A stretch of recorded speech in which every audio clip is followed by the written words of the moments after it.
Okay, so regardless of how I personally feel about this whole experience, and the fact that I just got off the phone and go with the doctor's office to address this issue, if I don't follow up with you guys now, I'll forget where I left off.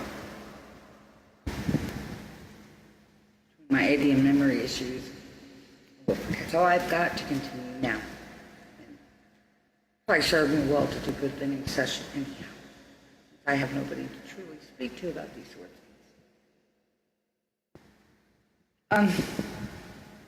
Okay. Although we addressed several concerns, and the biggest need for which I went in was the assessment hours, which again, I'll say I should not have been having to defend on whether or not I qualified for them. It's supposed to be assessment for what I'm eligible for. That's where I left off. I do believe. Okay, while I was there, one of my biggest primary concerns, that major wound that I told y'all a few weeks back where I gashed my hand upon a jutting piece of porcelain as I was cleaning. So I wanted to swipe my hand down. All it took was a quick swipe down as I went to remove my hand from cleaning the wall. Didn't take much at all. All it took was a gentle swipe against that porcelain jut and that rugged edge. Touch my hand. And I'll show you some pictures if you'd like. But I think most of you want to refrain from that. It even makes me nauseous. Well, kind of knew at the time when my kids looked upon it, because initially, the first day after it first happened, I'm the one that initially flushed it out very well. Oxide, I didn't want a chance of infection. And I took immediate other measures. Then when my kids arose, so I applied pressure to stop the bleeding. I know the basics. I know what to do. Okay. Given the fact, my experiences with doctors, the last thing I wanted to go see was see a fucking doctor for something I felt I could take care of myself. Although, did it look deep enough to go get stitches? Yeah. I did it. First thing my kids, the next said was, damn, you need to go to the ER. You need to go get stitches for that. First thing that was told me. However, I treated it at home. With the exception of the first day right after it occurred, that first evening, aside from my children's help that day, I took care of my own. Every day I went through the same protocol. Completely flushing with my peroxide, taking my antibiotic, gauze banding, and then taking additional assurance by ace bandaging. Because when you know you live alone, you have nobody to help you, you are forced to do things, regardless how painful it is for you, in order to do the best you're able to care for yourself. That's where I was going with that earlier. As I was put on the defense, it was all the way down to the question if I could wipe myself. Guys, do you know I've had to consider, and my kids know, how serious it gets for me physically when I have to threaten to cut my hair. That's because I'm trying to beat the heat, because my inability to hold my hands too high above my head for very long to brush my own damn hair. I love my hair. I do not want to cut my hair. If I have to cut it, it will be because I'm physically incapable of managing it any longer. Because I didn't get the help I deserved. That will be the reason I cut it. It will be because I have to. My hair is the thing I love the most about me. Before I'd say my smile. Because although I've said this before, those of you just signing on, I will say again, my kids were saying, I'm not going to show them now because it's like I told the nurse practitioner. I don't want to show you.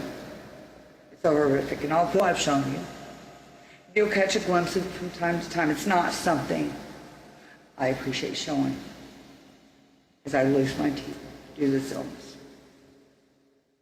But I will show you. My kids were talking about when they said my mom used to have a love uterus. And this will continually make me cry. But I can't reflect on what was, although I'm going to show you. I have to taste what is right now. That was me at 17. Back in the big hair days. That was me, my beautiful smile, my big hair at 17 years of age. I had a beautiful smile. I don't anymore. It embarrasses me. You know, there's certain things, that's why back that the other fill-in doctor violated and humiliated me, giving me the Morgellons, because anybody that's not actually familiar with it will claim they are and say it's a mental status. That the only person that can have Morgellons is a psychiatrist. That is so untrue. That's such an understatement. Anybody with Morgellons knows that. But the ignorant masses that have not educated themselves, as well as most medical doctors, do not know that. They won't even take the time to educate themselves. I'm not sure why most of them signed up for the Hippocratic Oath in the first damn place. Little boys, when you dream of being a doctor, what is your reason for doing so? Or you're going to sell it to Big Pharma so you won't touch the subjects and illnesses that really matter? You won't try to save a life like mine does not matter enough that you can't simply email here to get a protocol? That's what my doctor told me. He's too busy.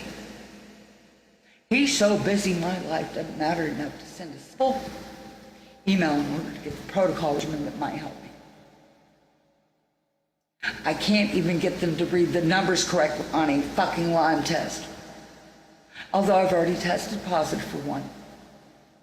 He hasn't been able to read the numbers accurately on at least 2 of them. And now, I can only assume it's because his ignorance. They won't even test me again. They won't even honor the fact that I wish for another test.